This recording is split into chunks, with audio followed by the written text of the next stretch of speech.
Olá, meu amigo e minha amiga, seja mais uma vez bem-vindos aqui ao nosso canal. Pessoal, existem doenças aí, por exemplo, você está de auxílio-doença e elas podem converter o seu benefício em aposentadoria por invalidez, mas é toda doença que chega a esse ponto. Nós vamos mostrar aqui como existem doenças que são diferentes para cada benefício do INSS.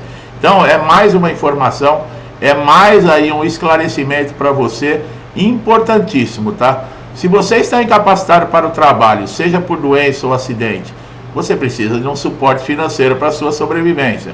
Entre eles, os benefícios do INSS, auxílio-doença, aposentadoria por invalidez, que muitas vezes são confundidos, tá? Mas possuem diferenças cruciais. O auxílio-doença é destinado para quem está temporariamente incapacitado de exercer as suas funções, e a aposentadoria por invalidez é para aqueles cuja incapacidade é permanente.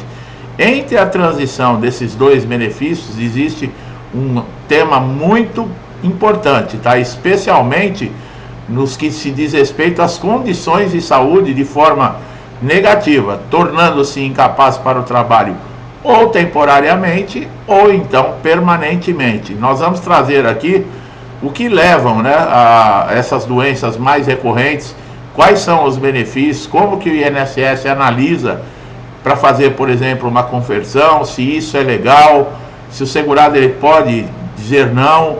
Bom, a distinção do auxílio-doença, como nós falamos, é que ele é temporário, você precisa estar incapacitado por mais de 15 dias consecutivos, e a aposentadoria por invalidez não, ela não tem, por exemplo, prazo para retorno, você está totalmente impossibilitado para exercer a sua atividade, qualquer outra, ou insusceptível de reabilitação profissional. Agora, o auxílio-doença ele é destinado também para quem, por exemplo, cumpre alguns requisitos. É necessário que você tenha carência de 12 meses de contribuição, tá? Exceto em casos de acidência ou doenças consideradas graves e do trabalho. Já a incapacidade para o trabalho ela deve ser comprovada através de atestado médico, exames e laudos.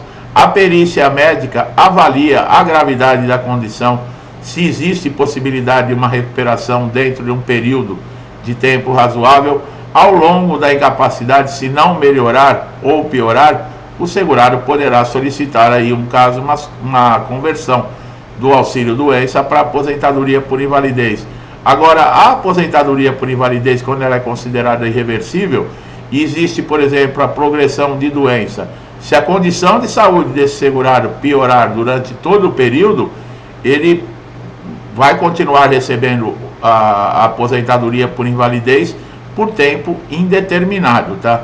Existem casos que eles estão encaminhando para reabilitação profissional, mas não é indicado, porque geralmente a pessoa chega lá, não faz nenhum curso, não tem nenhum tipo de prática, de exame prático, porque a reabilitação profissional do INSS também está desestruturada. E o que acaba acontecendo? Essa pessoa fica lá por anos. Alguns passaram por entrevista com assistente social e ela mandou aguardar. Outros foram mandados para a perícia dessa reabilitação profissional e tiveram alta. Só que nós já fizemos vídeos para você tirar dúvidas. É diferente a alta, por exemplo, para aposentadoria por invalidez e para auxílio-doença, tá? Inclusive aí em matéria de recebimento. A aposentadoria por invalidez, por exemplo, se você estiver mais de 5 anos recebendo, você tem direito à mensalidade de recuperação. O auxílio-doença, né, a incapacidade temporária, quando você recebe uma alta, você só recebe os dias, aquele dias que fica lá o benefício ativo. E essa é uma das grandes diferenças, tá? As doenças que podem resultar em aposentadoria por invalidez, elas são geralmente aquelas que causam incapacidades graves e permanentes, afetando significativamente a capacidade do segurado de exercer qualquer atividade profissional. Embora a condição de saúde cause a incapacidade permanente possa ser considerada, algumas doenças são mais frequentes vistas em processo nessas conversões, tá? Doenças degenerativas são aquelas que são progressivamente ao longo do tempo vão afetando diversos sistemas do corpo e eventualmente tornando o trabalho inviável. São as condições mais comuns aí que nós encontramos desse tipo, a esclerose múltipla, né, que é uma doença autoimune que afeta o sistema nervoso central, a doença de Parkinson, que até afeta a capacidade motora, causando tremores, rigidez muscular, dificuldade de movimentação. Esses estágios avançados, muitos pacientes precisam de auxílio até para fazer as suas atividades básicas, o que inviabiliza qualquer tipo de trabalho. A aposentadoria por invalidez para esses pacientes, ela é frequentemente ela é concedida, devido a esses sintomas, né, que progridem rapidamente. O Alzheimer, né, embora não seja mais comum em idosos, é uma doença neurodegenerativa que afeta a memória e outras funções cognitivas. Pacientes com Alzheimer em estágio avançado perdem a capacidade de realizar atividades simples e eventualmente precisam de assistência constante, o que torna inelegíveis para o trabalho. Doenças cardiovasculares, pessoal, olha aí, ó, podem resultar em aposentadoria por invalidez quando são graves. Tem muita gente recebendo alta no INSS em perícias e com problema cardíaco. Elas têm que ser graves o suficiente para limitar a capacidade física do segurado. Algumas das condições mais comuns são a insuficiência cardíaca congestiva. Pessoal, eu não sou médico não, tá? Eu já preparei o texto, isso tudo é fonte de pesquisa que eu faço e eu tô lendo aqui, tá? Mas eu não sou médico não. Isso ocorre quando o coração, por exemplo, não consegue mais bombear sangue de forma eficiente, resultando em cansaço, falta de ar, inchaço.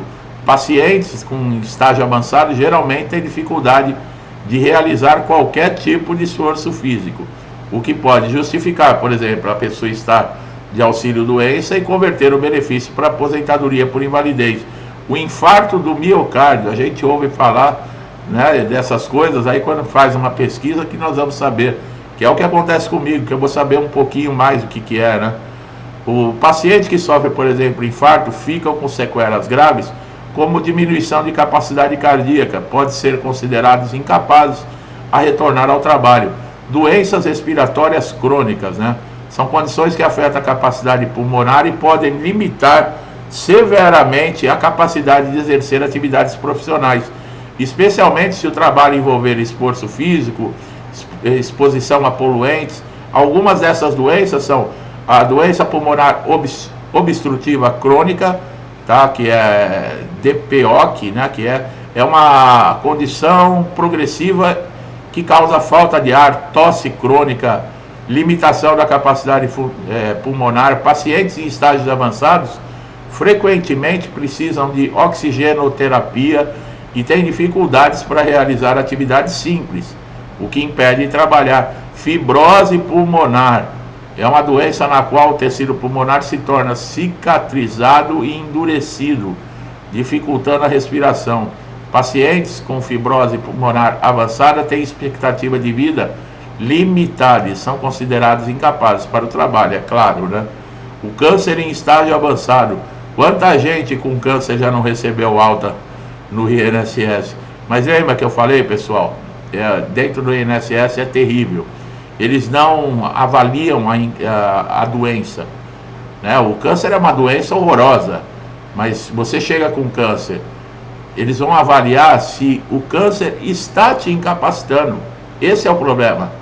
Eles não estão nem aí se você tem a doença, não é a doença que eles olham. Eles querem olhar se você está conseguindo andar, se você está conseguindo pegar uma condição, se você está conseguindo raciocinar. É esses pontos que são verificados. De você ter a doença, veja bem, quantas pessoas não têm HIV? Algumas em estágio avançado estão aposentadas por invalidez, mas no mercado de trabalho, se fosse pela doença, todo mundo que tem HIV deveria estar aposentado por invalidez. Pacientes com câncer, eu não sou a favor disso não, viu pessoal? Eu estou mostrando como o INSS olha. Paciente com câncer em estágio avançado ou que estejam em tratamento agressivo, como quimioterapia, radioterapia, podem ter auxílio, né, do auxílio doença convertido em aposentadoria por invalidez. Porque o INSS geralmente considera o estágio da doença as sequelas decorrentes do tratamento prognóstico para determinar a aposentadoria. Agora veja bem, o processo de análise da concessão de benefício envolve uma série de critérios, com base em avaliações médicas, documentais e rigorosas. Então, a perícia médica do INSS é o coração do processo de análise. O médico, ele avalia a condição de saúde do segurado com base nos laudos apresentados e decide se a incapacidade é temporária ou permanente. Um dos critérios mais importantes é a qualidade dos laudos apresentados pelo segurado, mas geralmente o perito nem olha. Esses laudos devem ser detalhados, incluir histórico da doença, tratamentos realizados, limitações funcionais decorrentes da condição, prova da incapacidade.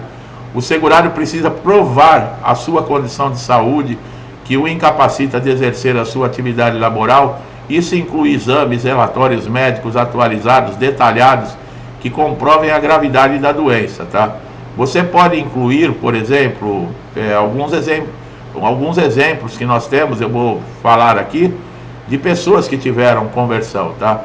Existem aí alguns detalhes que foram importantes no caso dessas pessoas, porque elas passaram, por exemplo, a receber o adicional de 25%, porque passaram pela perícia e foi comprovado que necessitavam de uma ajuda, tá? E esse adicional, ele é pago para aposentados por invalidez exatamente devido a essas condições.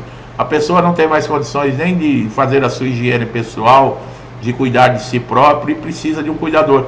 E muita gente não tem mais família, não tem parentes, não tem amigos e fica difícil numa condição dessa, tá? Existem algumas desvantagens, né? Principalmente com relação ao pagamento. O auxílio doença, a média de cálculos, nós colocamos vídeo esses dias falando, é uma média de 91% que você recebe daquilo que você estava na ativa. A aposentadoria por invalidez, se ela for de um acidente de trabalho, uma doença ocupacional, ela é 100%. Agora, se for, no caso, em casa, um acidente, uma doença que não tem nada a ver relacionada ao seu trabalho, é 60% daquilo que você recebia na ativa. Então, isso também deixa muito segurado desesperado, não querendo a aposentadoria por invalidez, porque a pessoa vai sair de quase 91% que está recebendo no auxílio doença para receber 60%. Só que tem aquilo, né? O auxílio doença são períodos curtos, constante de revisão, você pode ter uma alta a qualquer momento. A aposentadoria por invalidez já é um pouquinho mais complicado. Pode receber alta, mas é um pouco mais complicado. Tá bom, meu amigo e minha amiga? Eu espero que vocês estão chegando a primeira vez, tenham gostado, que eu possa ter passado a mensagem aqui, né? Tenha tirado dúvidas. Se gostou do nosso trabalho, não deixe de dar um like, vai fortalecer aqui cada vez mais. Uma dica muito legal é você se inscrever no canal, ativar o sininho para todas as notificações, para receber conteúdos atualizados, importantes, relevantes, todos os dias, tá? E o YouTube não está entregando para todo mundo, então se você não tiver inscrito e o sininho não tiver ativado, pode ser que você perca conteúdos. Faça isso agora. Você, meu amigo e minha amiga, que me acompanha já há muito tempo, incentivando, ajudando, interagindo com o canal, eu sempre agradeço, meu muito obrigado, que Deus abençoe a casa, a vida, a família de vocês, com muita paz, saúde, prosperidade, alegria, harmonia, tudo de bom, tá, pessoal? Tudo que está precisando no mundo, né? Estamos em prece, em oração, pedindo a Deus para que tudo isso passe o mais rápido. Vamos continuar confiando, tá? Tudo que eu desejo de bom para mim e para minha família, eu desejo em dobro a todos vocês. Eu deixo um forte abraço e até os próximos vídeos.